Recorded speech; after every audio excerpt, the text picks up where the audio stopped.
The skies and sea are calm in Cordova, Alaska, but for some fishermen here, a storm is brewing over planned military exercises in the Gulf of Alaska. This is our livelihood, and I've got another 10 years here.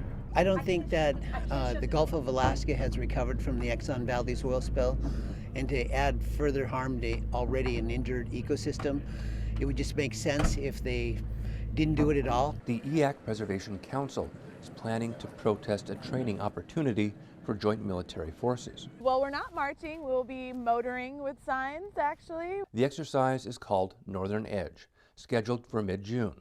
For the Navy, Air Force, and others, it's a unique training opportunity. Hundreds of aircraft, soldiers, Marines, and there'll be 3 Navy ships and 1 submarine in the Gulf of Alaska. Alaskan Command says weather and the availability of forces determines timing of Northern Edge. As for the location, the temporary marine activities area has been very carefully designed in coordination with the National Marine Fisheries Service to avoid critical habitats and other areas for naval activities.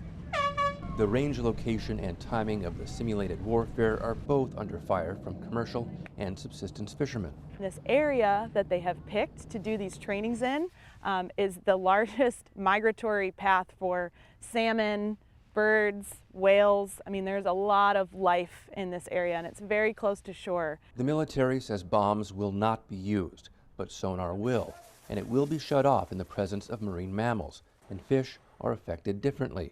But in Cordova, fish are king.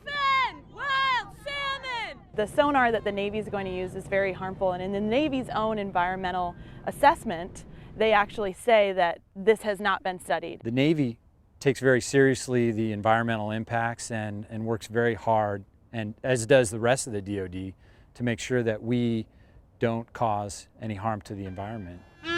More than 100 fishing boats have moved around the local fueling dock. Don't bomb our fish! And on shore, residents of Cordova concerned about the fish. No Northern Edge! And their livelihood. A peaceful protest they hope will result in a change to where and when Northern Edge will take place.